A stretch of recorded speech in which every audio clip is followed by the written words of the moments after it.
जय हिंद। जय हिंद का नारा देने वाले नेताजी सुभाष चंद्र बोस का जन्मदिन है और आप सभी देशवासियों को पराक्रम दिवस की ढेर बधाई और शुभकामनाएं। साथियों, नेताजी सुभाष चंद्र बोस एक ऐसे व्यक्ति थे, एक ऐसे महान शख्स थे जिन्होंने ही पहली बार दिल्ली चलो का नारा दिया था और देश में आजाद हिंद फौज का गठन किया था।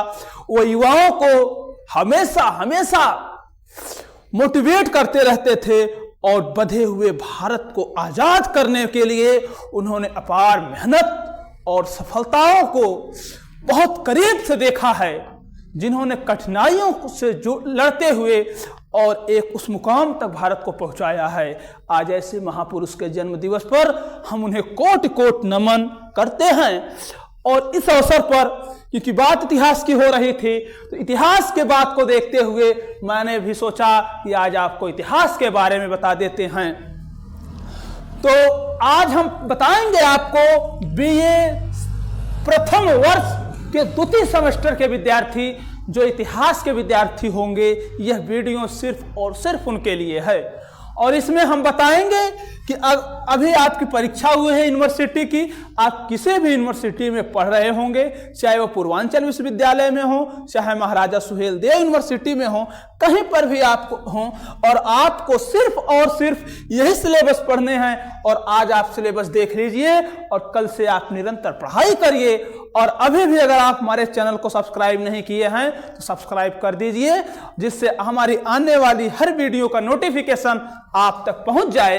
तो देखिए, आज हम बात करने चल रहे हैं मध्यकालीन इतिहास, भारत का मध्यकालीन इतिहास 1206 से लेकर के 1757 तक की बात कर रहे हैं, क्योंकि इसी के बाद हम देखेंगे कि इसमें हमें पढ़ना क्या क्या है।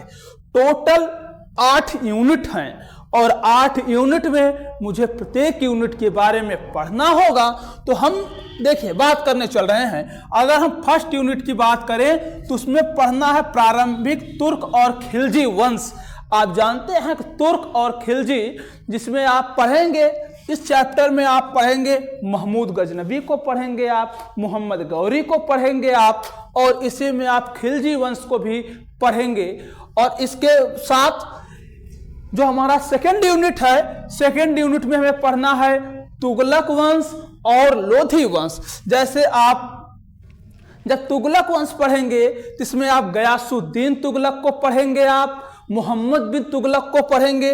अगर आप लोधी वंश की बात करें तो लोधी वंश में आपको पढ़ना होगा सिकंदर लोधी, बहलोल लोधी और इब्राहिम लोधी को भी पढ़ना होगा।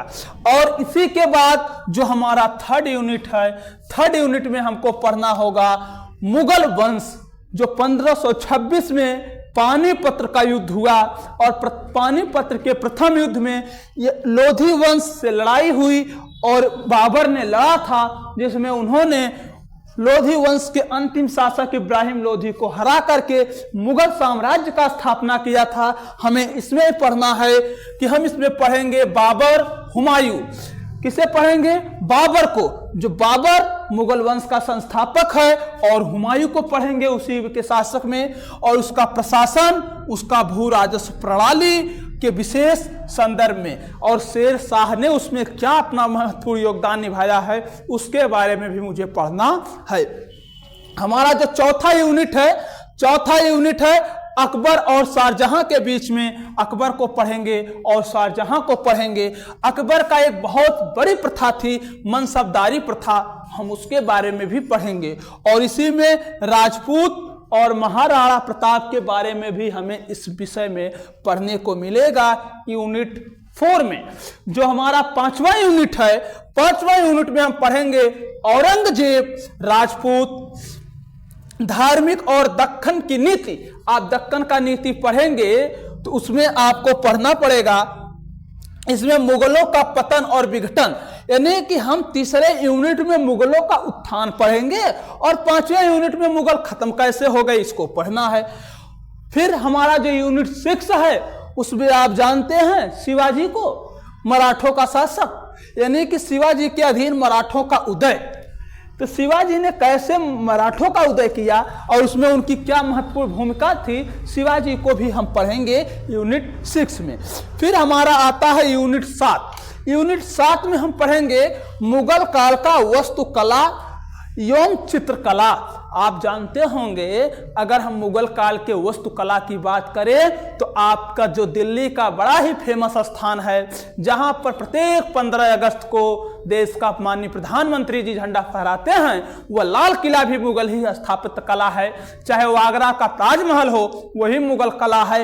यानी कि मुगलों के कला यानी उनके वास्तुकला और चित्रकला के भी बारे में हम पढ़ेंगे। हमारा जो 8वां यूनिट है, 8वां यूनिट आप सुन लीजिए क्या पढ़ना है हमें, जो दिखेगा नहीं आपको।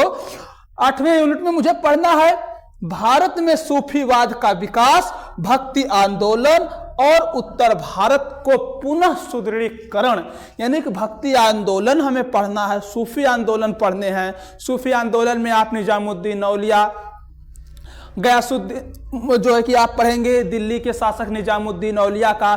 फिर अजमेर में ख्वाजा मोइनुद्दीन चिश्ती को पढ़ेंगे आप, बाबा फरीद को पढ़ेंगे आप। और इसमें जो भक्ति आंदोलन की हम बात करेंगे तो इसमें आप कबीर को पढ़ेंगे, रैदास को पढ़ेंगे। इन सबको आपको इसमें पढ़ना पड़ेगा।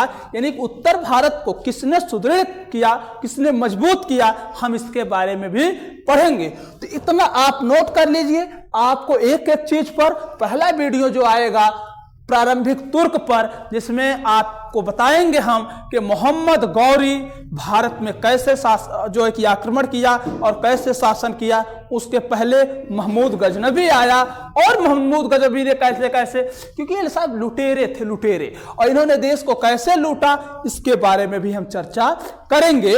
और यह आपका सबसे महत्वपूर्ण है। अगर आप इतिहास बीए में लिए हैं और अगर आप सेकेंड सेमेस्टर में बीए लेना चाहते हैं, यानी कि अगर आप बीए पढ़ना चाहते हैं तो आप देखिए सेकेंड सेमेस्टर में बीए आप नहीं ले पाओगे। इतिहास अगर आपने फर्स्ट में लिया है तब तक आप जो है कि 2 वर्षों तक, यानी कि आप जो है कि चौथे सेमेस्टर तक आप पढ़ते ही रहेंगे। इसलिए आपको ये पढ़ना पड़ेगा। आज के लिए इतना ही। और हाँ, ये तो सिलेबस था, इसलिए सिर्फ विद्यार्थी बीए के लिए था। अब इसके बाद क्लासेस चलने लगेंगे तो कोई भी व्यक्ति अगर मुगलों को जानना चाहेगा, मोहम्मद गौरी को जानना चाहेगा, किसी को भी जानना चाहेगा तो यहां से आकर के जान लेगा, क्योंकि बताएंगे बहुत मजेदार। देखिएगा आप। आज के लिए इतना ही।